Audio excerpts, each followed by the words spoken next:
night, hope to die and promise you that I will live for you only. I'd sold my soul and given up control, and you just had to know. All right, start.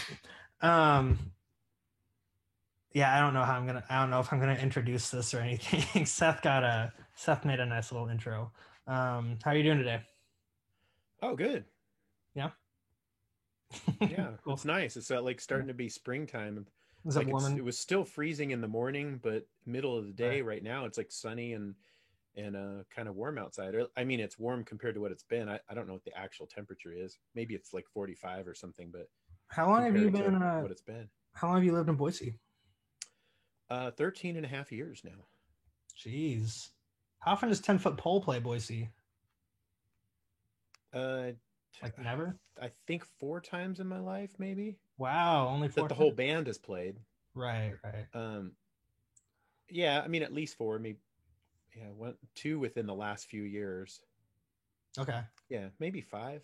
I did not know I did not know that you lived So in one per Boise. decade of my life now. Right. I did not know that you lived in Boise until like a few years ago. Well, I'll tell you a secret. I actually live in Cuna. So you being from Boise, Oh, that's even worse than being from I Boise. Like, like being yeah, from yeah. Los Angeles. Oh, I remember Brett from Epitaph one time saying, "Yeah, I think it's really important on Epitaph Records, and it says Los Angeles because people look up to you, when you're from Los Angeles." And Right. so I moved from Los Angeles to Boise, Idaho, and even worse, I'm in Cuna, which is kind of like the armpit of Boise. I Right, mean, right. it's great, like it's nice, but it's basically farmland. Like it's famous Mhm. for having these bars like Cowgirls and stuff. I was told just the other day Right. it's one of the biggest cowboy girl bars in the West Coast or something. It's a big deal. Yeah, it's But like yeah. it's pretty infamous in Boise, Cowgirls is, but everyone goes there and like everyone will drive out to Cuna, they'll find their DD and they'll go to Cuna to go to Cowgirls because it's kind of a sight to behold. Um that's a pretty good explanation of what Cuna is for people who are watching who don't know what what Cuna is. But that's also the Yeah. thing is like I mean it's the same with any other city. People who live in Portland don't actually live in Portland proper half the time. People who live in New York. I live in people who live in New York don't all live in Manhattan. Yeah. So it's Yeah. just I have been to Cowgirls, but I've never actually been inside. I've dropped my why wife not? off at like the girls' nights out where all the Your wife neighbors goes to went. Cowgirls. I think that's Well, one time in 13 years that I know of. But Mhm. yeah, like it was like some country star was playing in the parking lot, and so all the neighbor Right. ladies went there and stuff, and I Mhm. was a designated driver to come and rescue them afterwards and Very get them nice. home safely. Even though like we're literally close enough to walk, because everyone in Right. Cuna is close enough to walk. Right, But right. When did you start playing shows in Boise? Like not as 10-foot pole, but I know that you've been like kind of more active with your acoustic stuff the last few years. yeah, just well, for me, the last few years has been so I'm a singer songwriter and have a punk band called 10 Foot Pole for people who are just new. So 10 Foot Pole Right. is like kind of a 90s melodic punk band. And before that, we were called Scared Straight, which was kind of a hardcore band in the 80s. And we were in Yeah. the nardcore scene and played a lot of parties and actually toured the country with Ill Repute, playing underground clubs and stuff. But just Mhm. within the last 5 or more years, I started playing acoustic guitar. Mostly because I'm a sound engineer for other artists. So I was out on tour with bands like Jimmy Eat World or Weird Al Yankovic, and just like, for weeks or even months at a time. And Yeah. so the acoustic guitar, I bought a little Traveler, like electric guitar, but I couldn't really enjoy it by Right. myself. It just was boring. But the Yeah. acoustic guitar, for whatever reason, was like, it was enjoyable to play it and sing. And little by little I started getting in front of people and playing like on the Right. sidewalks and stuff. Like at first I was in, backstage or like literally in closets, like, Hmm. didn't want anyone to hear Yeah. me. And but I got like kind of a little bit of positive feedback here and there and started actually doing shows. Like I think the first Yeah. shows were in South America. um Oh wow. Okay. yeah, like literally my first show wasn't even intentional. I was warming up in the lobby of a Jimmy Eat World show, and there were like 300 or 400 people standing outside in Buenos Aires. I can't remember, in somewhere in South America, Mhm. And someone who was there was listening to me play, and he goes, "You're really good. You should just go out and perform to those people." And I'm like, "Oh no." And he goes, "Oh really? They're bored." Like, you know, and I went outside and they didn't know who I was, but they started singing along, like on songs where I had like, you know, backup vocals that you could sing along to. Yeah, yeah. And it was like literally a couple hundred people singing things like, you know, "I don't want to go." Like I'd be going, "I don't want to go." And they were all Yeah. going, "I don't want to go." Yeah. And and that was kind of the start of it. I just started doing shows and just said, you know, um and now at this moment I actually prefer doing acoustic shows to rock shows. Okay. Maybe because I'm old, but for my old ears and the noise of the bashing cymbals on the drums, Mhm. I I enjoy just kind of having a relaxed vibe and not having to scream and not feeling like I have to sing over the rock stuff. I still Right. like playing the rock shows, but I prefer the acoustic because it's just more, I don't know, more intimate. Right, right, totally. And that's like, yeah, I mean, I think that's kind of the appeal of it. And I don't know, do you see like a connection between that and maybe like what you were doing back in Scared Straight? Like, playing smaller, like was there that same kind of intimacy, or is it kind of a new vibe with the acoustic stuff? Well, I guess it's kind of similar in that Scared Straight started out playing in backyards and in Right. people's houses, so that there was that kind of intimacy. But Mhm. we were also teenagers and there were people drinking and it was a party and it was like raging drums and loud sounds and it sounded Sure, terrible.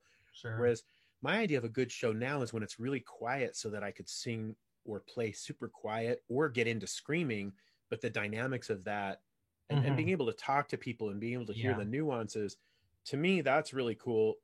Especially as a sound engineer, I noticed that I enjoy, like, say, I'll use Jimmy Eat World as an example. Like, Hmm. they play rock songs, and every once in a while, Jim whips out an acoustic guitar and plays something soft. Sure. And that's nearly always my favorite part of the show. Like, just you can hear Really? his voice, you can hear the depth of the emotion in his voice and stuff is kind of Mhm. like uncovered by not having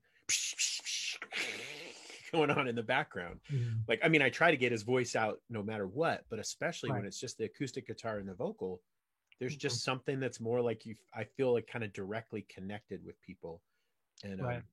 so to me, that there's the intimacy of that instrument, and I'm taking it even a step further. In Boise, it's always been that way too, but I'm going to actually start touring, doing house parties, Yeah. and basically only playing to small groups, like because I want it to be quiet. I don't want to be with 100 drunk people and like. Yeah. So I'm gonna go on a tour. Well, I also want to like have less risk of pandemic and whatnot. So Mhm. I'm gonna basically go in people's backyards where there's probably going to be, if we're lucky, 25 to 50 people, Right. Right. and Cool. be able to talk, because I also like telling stories. Like, especially if I drink coffee, I'll just, Yeah. as you could tell, I'll just like start along this path. And Mhm. and the people who like me and like the band don't mind, like they enjoy that, because also I've worked for a bunch of interesting artists like Prince and Yeah. um, Chick Corea and and Mhm. Weird Al. So there's always people who want to hear about that or just want to hear random old punk stories. And so like I'll have Q&A sessions. Like, does anyone have any questions? Like Right. Right. I'll take interviews in the middle of the show, or I'll stop a song and say, this reminds me when I wrote it, I kind of forgot about it, but this lyric is about da da da da. And Mhm. people who like the band usually enjoy that, as opposed to like if you're playing at a club with 5 bands and a lot of people are there to see the other bands, they Yeah. don't want to hear the nuances of why you wrote some song that they really wish you would just stop playing. But if it's Right. 20 people who really give a shit, all of a sudden you've Totally. got a, you know, it's like a campfire session. I kind of imagine it like Henry Rollins meets Johnny Cash, and that's what I want to do as I get older. Like that's my retirement goal, is to be Right. able to just cruise around and be a troubadour and sing Mhm. my little songs and tell stories and talk with people and kind of connect with Mhm. humans. Yeah. Feel Totally. connected. Like at a club, it's always noisy. You don't really, Mhm. even at the merch booth, trying to talk over the opening acts is Yeah. like it like wrecks your voice before the show even starts.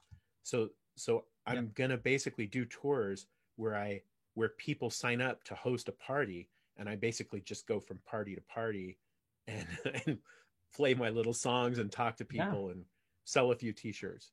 So that's what I hope to be able to do, like kind of long term. Mhm. So hopefully I'll write good enough songs that people, care and want to have parties and want to do that. Well, I think you will, and let's segue into the split songs with that. I was actually going to ask you about all that because I already knew you were going to do all that stuff, but you kind of just like took it. So thank you for doing that. Well, I thought that's what I wanted to get out first, because I thought if anyone's just kind of checking this out, that's the information I want them to know, is that like, if you like these songs, I will literally play them in your living room or your backyard if you Right. want. Right. We can have a party. You can invite your friends only, or you could sell tickets or whatever. But as Mhm. long as you meet like kind of a minimum guarantee requirement, and I can make a path of driving, like Yeah. that's my plan to do later this year, like to really go from city Yeah. to city. And Once stuff starts getting like more vaccinated and everything is yeah, good. yeah, I'm thinking like starting in August. Basically, Sweet. once the unemployment relief ends, which is scheduled, I think they just passed it today. I think it's scheduled to end like near end of August. Like at that point, you're on your own, so I might as well go on a tour and lose money Yeah. at that point. But before that, I'm not supposed to leave like 100 miles if I'm collecting unemployment. Totally. So I gotta, be here. So as a sound engineer, there's no events going on, so it's very hard to get employment within my Right. designated career. Right, totally. And like I would, encourage anyone watching to go listen to some of the other podcasts you've done and learn about your sound engineer stuff, because I think it's really, or like your career as a sound engineer, because I think that's really interesting. Because a lot of people, I think, well, a lot of kids, maybe I should say, like maybe people who are just getting into like this kind of corner of punk rock or whatever, might still have the idea that if you're in a band that's well known, that's how you make your living completely. And the older you get, you learn, oh, Yeah. that's just not true for hardly anyone. Yeah, there's a very few people who really like, make their money doing music, and Right. it is the dream, and we call it living the dream when that works out, or when it doesn't and you're just being sarcastic. But yeah, there's very few bands, and those bands are who I look to for employment, because if they're doing that well, then usually they can afford to hire a sound engineer Right. to kind of protect their investment. Like like with somebody like Weird Al, at least it's my opinion that if he sounds great, he's going to sell more merch. And if he even has a 10% merch bump, that paid more than my salary for being there. And if he would have made 10% less, then there's people are less happy and sold less, and future tours might not do as well. So having somebody who's good, who like makes the show special and great, is kind of like insurance that you don't lose fans, and insurance that you sell a lot of merch. Yeah, I was gonna ask that. When you were like out playing to Jimmy Eat World fans, were they 10-foot pole songs, or? Yeah. I mean, I don't know any other songs, so Yeah, I didn't expect people to like them. Yeah, I assume I mean, there's like a straight line from like people who got into like 90s skate punk that got into like Jimmy Eat World and bands like that, though. yeah, oh yeah, there's definitely. Well, I want to be clear that I don't normally just go out and jump in front of their audience and do it. Like that was kind of a Yeah. special thing. Like we were in South America, and like someone convinced me to do it, and Mhm. we actually, it was kind of like mercy for people who were just stuck outside, like they weren't letting them in the club for a long time. And I was like, I don't know Right. whether there's mercy or I was punishing the people, but I mean, there were a few times when I did that, but it wasn't like the regular thing. For me was more like playing like kind of down the street, where if people wanted to hear it, they could. Or Right. sometimes I'd play like a song or two to the front of their line, but then I'd leave them alone and like go take a break. And usually people in the line, depending where I was, like in Canada especially, Yeah. at least one or two people would recognize the band. Sometimes people would be like, why are you playing that 10-foot pole song? That's really weird. Like I never heard anyone do that cover. And I go, yeah, it's a total coincidence. And but yeah, I mean, I'm not a good enough musician to just like go through like a whole catalog of covers. It's just never. I've always been a singer songwriter of my own stuff, but Yeah. I've never been in a cover band or learned all those songs, or how to even play them. Like I could do a couple of them by ear, but it's not. Right. Mostly my goal is to write better songs. Like even 10-foot pole songs, I don't like playing all the old stuff. I'm trying to always just trying to write new stuff, and I play some old stuff mostly just to please the fans. Like they want to hear the old stuff. And once in a while I enjoy playing it too, but I mean, did you about new. Is this the first music that, I mean, I know that you're kind of promoting this with the 10-foot pole thing, but like, is this the first music you've just released as Dennis Jaggard? Is it Jaggard? Am I saying that Yeah. right? Cool. Yeah, Jaggard. Yeah, this thing on the split. Well, when I first signed up to do it with Seth, I wasn't sure how the quality would be because I Right. didn't know Seth's. We were going to record it in his garage. I mean, honestly, I didn't know, whether it would be something that would be worthy of calling it 10-foot pole. Yeah. And the other factor was I hadn't, at the time when I talked to him about it, I wasn't sure the best way to market my acoustic songs. Right. And I hadn't quite embraced the idea yet of just calling it 10-foot pole or 10-foot pole acoustic. Sure. Yeah. I mean, the reality is I've been the principal songwriter forever in 10-foot pole, or one of the main songwriters, and at least for the last since 1993. And then it just kind of makes sense because I play all 10-foot pole songs. I just decided I've got to embrace it, because if I just went by Dennis Jaggard, no one would looking for it. Like half the people looking for it wouldn't find it. Whereas if I attached the 10-foot pole name, people at least know where to find it. And at least at this point, if you don't like what I'm doing, then at least you could ignore it, but at least you'd be able to find it. Like if it's a 10-foot pole fan, but they don't want to hear acoustic stuff, I just always like very clearly label it as acoustic. So even this stuff that's on the split, we just now kind of attached it to the 10-foot pole name within Spotify, just so people can find it. Totally. Yeah. It's hard to market a whole new, whatever it is, business identity. Well, yeah, and you've been doing this since you were a teenager, so it's like you don't want to start over, Yeah, because there's 5 people in every town now that like are fans or something like that. Like there's not quite enough to have a big concert, but maybe there's enough to have a backyard party. If those 5 people like convince another 10 or 15 people to join in. And some cities it's bigger, but we're going to find out in August whether like how many people there really are. I think that'll be exciting. I love acoustic tours. I love touring in general, but like acoustic tours are my favorite, and just like the intimacy of those shows and like finding a way to connect with people is pretty much my favorite thing, I think. So yeah, let's get into the songs. So Alone Again is the first song. And this is the song that made me like, so I'm on the second half of the split. And this is the song that made me step up my game, like want to step up my game. Like when Seth showed me this song, I was visiting back home in October or September, and he said, and I was already writing songs for the split, but I was also putting out a lot of other records. I had just started a new job. And he showed me this song, and I was like, and Chris Parks played on it. I've known Chris forever. Chris plays in Playdate now, which is Greg from the Bouncing Souls band that he has with his wife Shanty. It's like a kids band, kids music.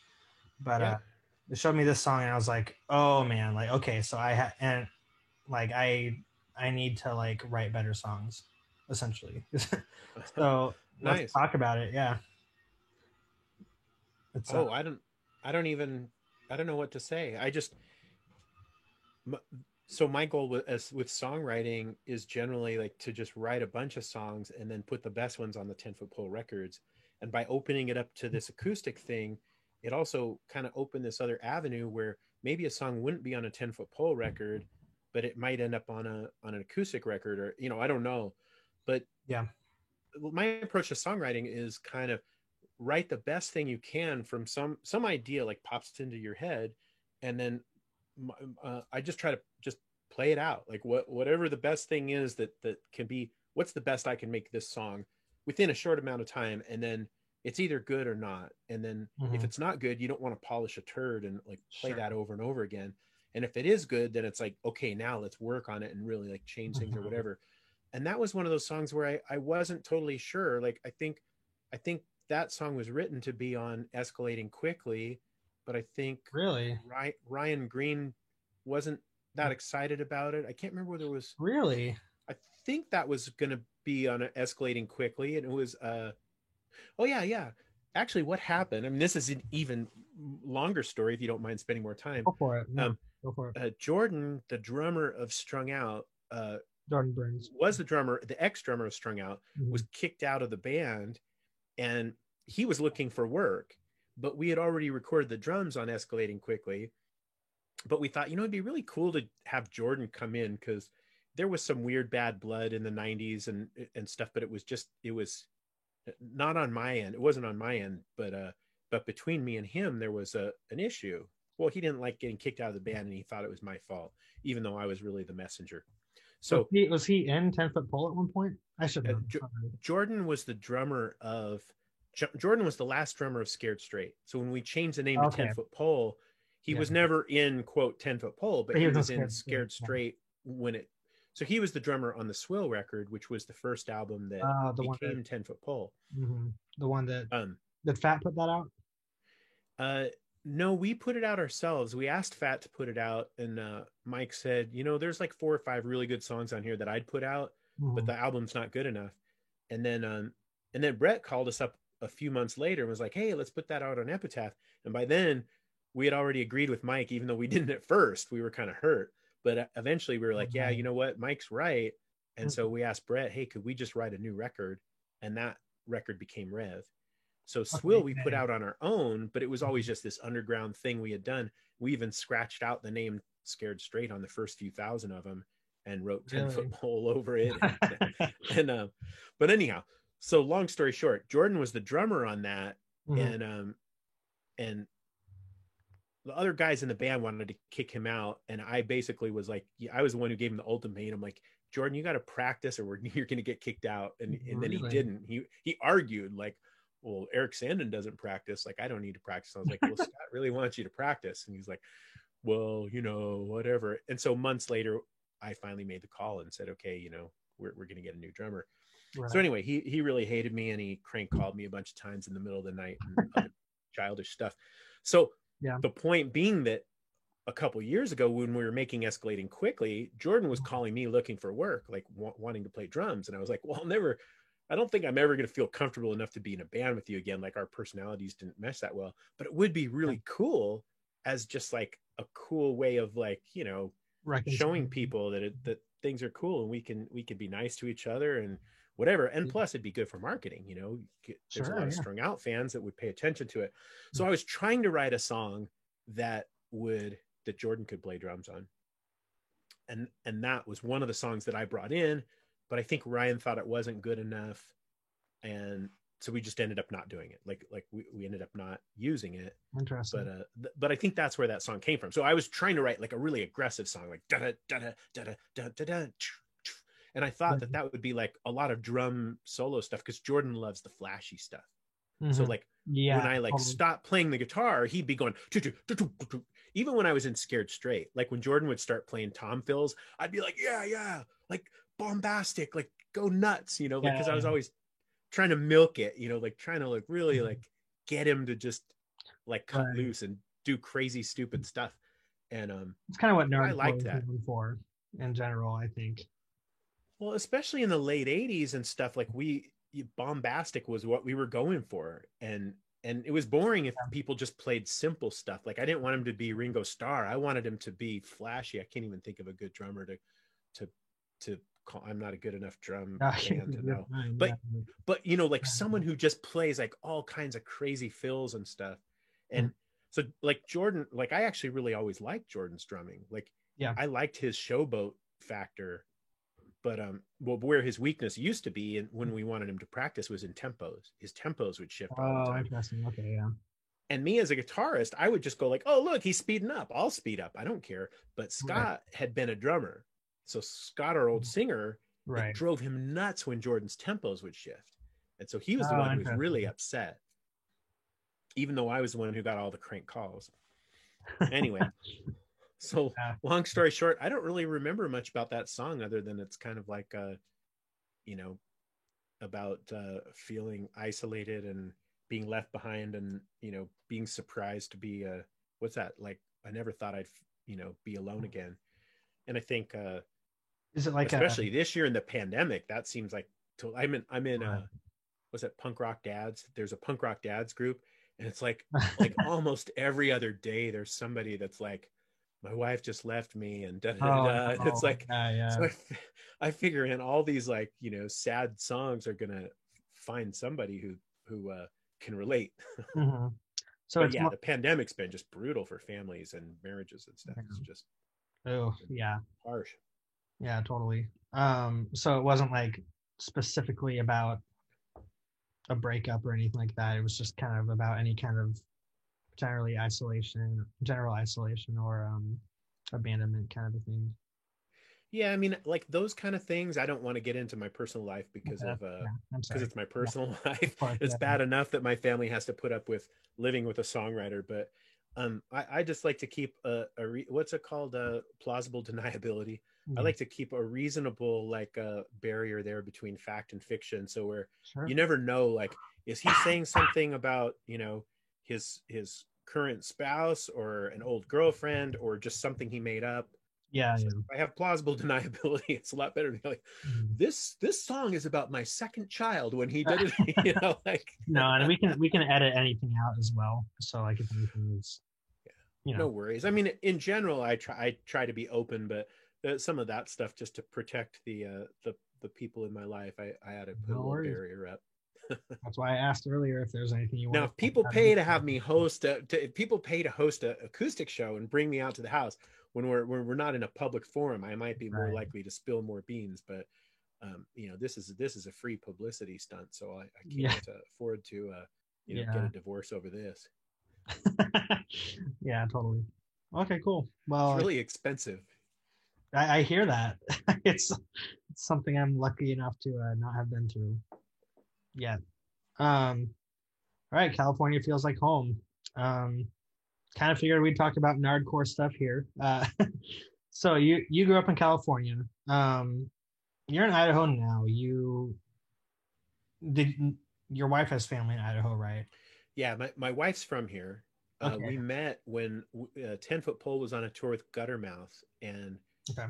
her and her friends kind of went to the Guttermouth show, and her one of her friends was chasing my bass player, and so that's how I met my wife. Was In through Boise.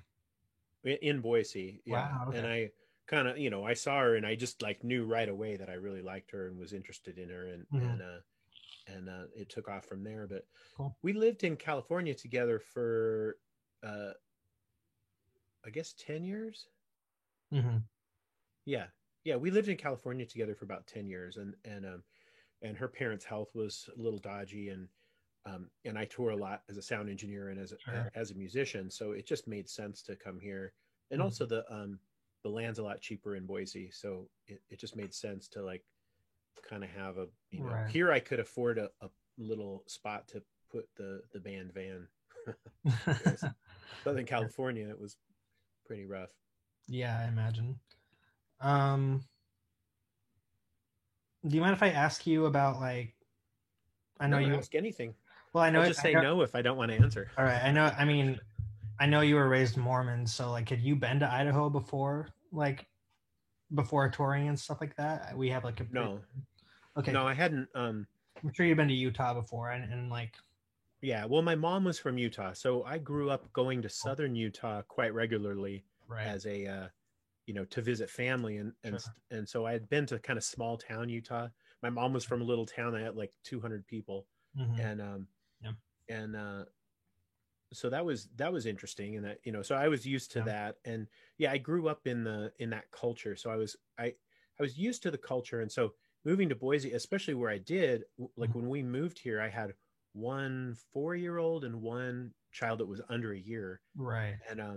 And so I moved into this neighborhood in Cuna that, like, kind of new houses, but like kind of lower level of that, but Hmm. tons and tons of kids. Like, I think the average in my neighborhood was like 5 kids a family or something. So I thought, Hmm. especially coming from like Hollywood and some areas where people were more socially isolated, um, I thought this is a place where my kids can just go out and make friends and like Right. play on the street, and it'll be Mhm. safe. I won't feel so bad about leaving them on tour for a while, because it'll feel like my wife has all that support of her extended family, and the Yeah. kids are kind of in these neighborhoods where it's just like romper room, like just Yeah. kids everywhere.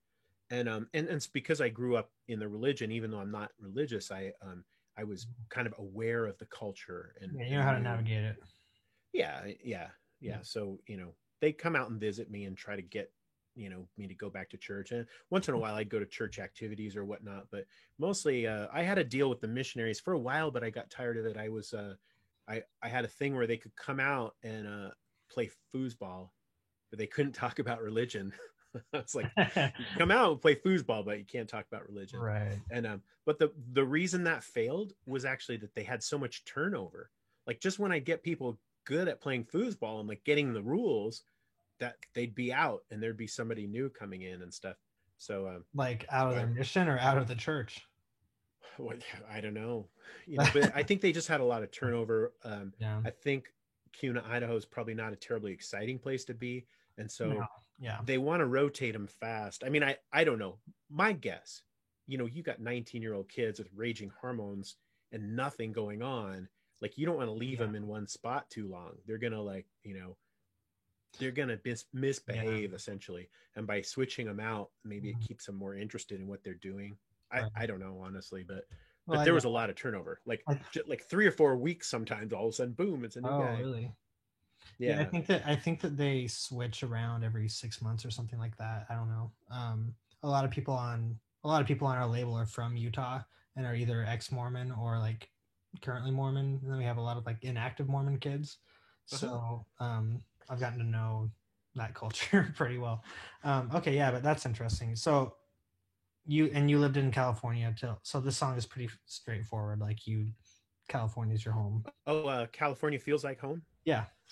Yeah, yeah, it was kind of one of those things where I didn't really think about California that much because I was just used to it. But after I Until you left. moved away for 10 years, it kind of like Yeah. it was more noticeable to me, like kind of even sometimes like a subtle thing of just like flying in or driving in, like as I crossed the hills of the little town where I grew up, there's just Yeah. kind of a nice kind of comfortable feeling. And that's basically the concept of that. I mean, like in the lyrics, it's clear that I'm not pining for exactly like I'm more like it's more thinking about the past than about like any Yeah. current like people or situations. It's more kind of like the people that I used to know and the situations I used to be in. Basic nostalgia vibe. Yeah, yeah, totally. And then last song was a cover, is the cover because we all did covers on this. We Uh-huh. all did decidedly not punk covers, which I think was a very good idea on our part. So you did Love the Way You Lie, part 3. Yeah, I always liked that song, and then I ended up doing sound for Skylar Gray, who's the songwriter, Right. and in her shows, often, almost always in her shows, even when she had a rock band playing the other songs, that particular song and a few others, she would sit down and just do like kind of a solo with the piano and her vocal, and kind of like what we were saying about acoustic before is like that was my favorite part of the show. Yeah. It's like I like rock and I like as a sound engineer, I love having kick drum and the whole thing raging, but there's just something about the naked voice and Yeah. piano. Like when she played piano and sang that song, Mhm. it just spoke to me and was kind of haunting. And so I just started playing it for whatever reason because it was in my head. And so as I was learning how to play acoustic guitar and sing and stuff, that was always kind of one of my favorites. And so this Yeah. gave me a chance to try to make it a real presentation of it, and also like kind of hoping that she hears it and goes like, oh yeah, that was cool, Denny. Yeah, I haven't spoken to her in years, so I Yeah. have no idea, but it would be cool if she likes it. Well, I think a lot of people don't know this, but like the Eminem Rihanna version, she was the co-writer on that. So Yeah. um I thought that was really interesting. Like a lot of people don't know her, but but she for with that song, but she was like an early part of it, or like Yeah, and I don't know. I have no idea how it came apart. I came about. Like, did she write that song and then Eminem heard it and just started rapping over other parts, and then they added his rap? Like, I don't know, or Mhm. whether she like worked with him and like built a song around some idea. I Right. don't know, but I'm guessing because she had her own thing and the way the song hangs together, I'm guessing that it was already like kind of a complete idea, and Yeah. then he came in and like rapped in between her verses, Hmm.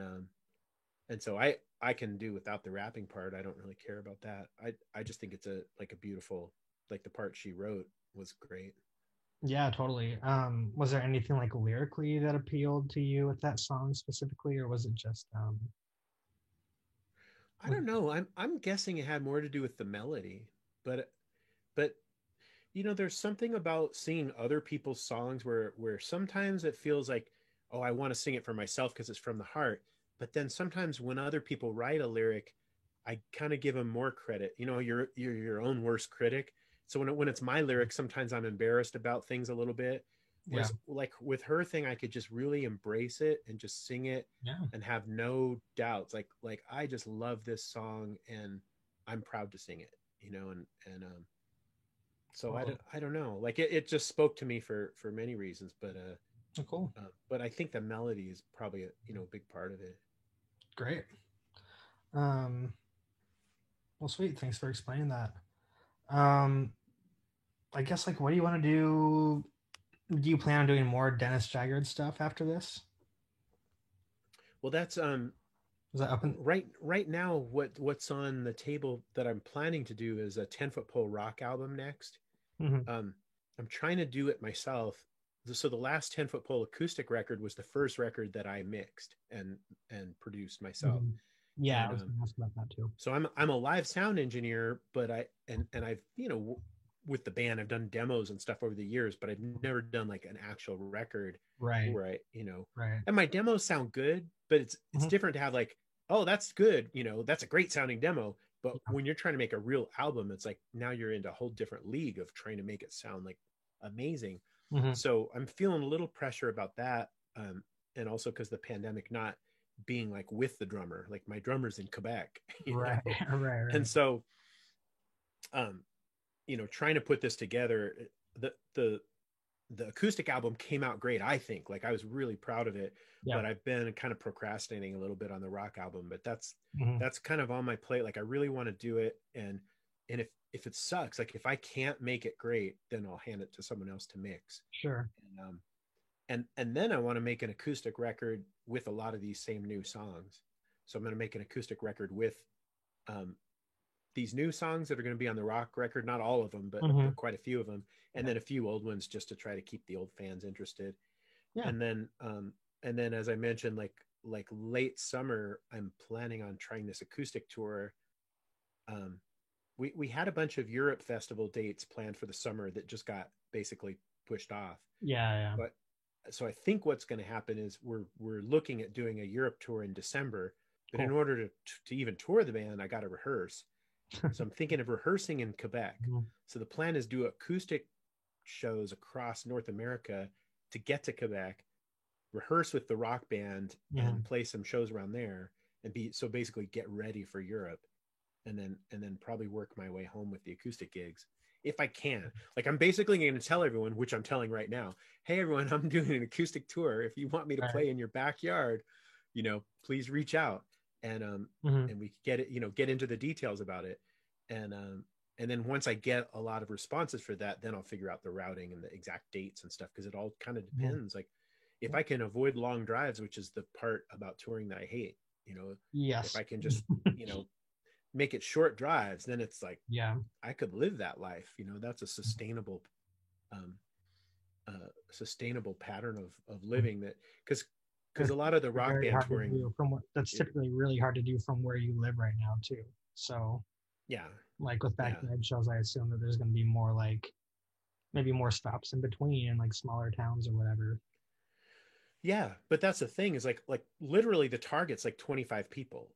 Like if 25 people pay 20 Exactly. bucks Yeah. roughly, or if someone basically makes a guarantee based on that kind of a figure, and Mhm.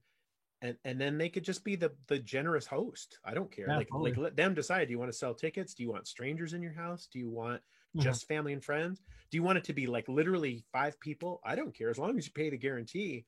Right. Boom. But the goal is to just not have to drive for 12 hours to the next show.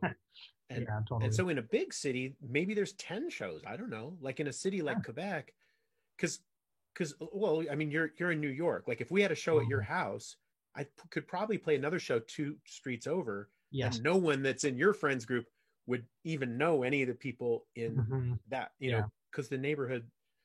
Yeah, So that's exactly. kind of a cool idea to me. Is Mhm. like if rather than say like going to a club and they have to advertise the show and they have to bring in hundreds of people or whatever Yeah. to pay all their expenses and all that other stuff, Mhm. like if we do it at your house and there's only 20 or 30 people there, that's easy, I think. I Totally. mean, I don't know, and it's also less pressure on me. I could just sing and talk and have a good time, and Totally. you know Yeah, and there is go to a something hotel and then come back 2 streets over from your house the next day. And not drive for 12, like, because if I have the band, it's like, okay, if we play in Denver, the next show is like 15 hours away or something, like Right, right. Oklahoma or something. Like Jeez. Yeah. drive all night, drive all day, and then go into some stinking club, I rock club, if they're still in business. yeah, totally. Hopefully, I guess. Well, no, absolutely, absolutely, hopefully. But yeah, there is a lot of like stuff up in the air with a lot of venues, which everyone knows. I don't need to say it here. But well, cool. That's is there anything you want to like where okay, first of all, backyard gigs, where can people hit you up Oh, about that? I should just say for everything, it's 10footpole.com. Okay. So TEN, 10footpole.com. Mm-hmm. And then from there is links to everything else. So there's Okay. music. So there's a pretty recent acoustic album that I'm real happy with. Obviously, Mhm. there's the split we're Yeah. talking about now. Right. There's a rock album that's only a year and a half old, 2 years old now. Mm-hmm. But besides that we have a Patreon subscription, kind of a fan club kind of thing, where people pay $1 a month and Mm-hmm. they get newsletters and gifts and stuff. Cool. There's different tiers and things you can do, but um, there's the main thing about that is just staying connected, like getting newsletters. Yeah. I'm having a memorabilia sale right now where I'm trying to get rid of all my old t-shirts and vinyl and stuff, and just trying to raise money for touring and stuff to get through the pandemic first and kind of get to the point where we can hit the road. Mm-hmm. So like yesterday, I just sold this old shirt from a punk show in like 1992 or 93, I think. Or no, I guess it was the 80s. Yeah. No, it was yeah, that's right. It was like around 85, 84. Okay. Because me and Scott worked with me. We were the sound crew for a show, like the assistant sound guys for the show in Hollywood. So anyway, I had this shirt left over from it. It was all torn up. It has blood stains on it and everything. That's and somebody there was like, "Oh, I always wanted to go to that show," and it was like a big thing.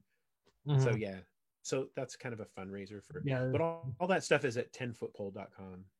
Okay, cool. There's Instagram and Facebook and all that, but all the links are there at 10footpole.com. Cool. Well, thanks for doing this. I appreciate it. If I wanted to rebuild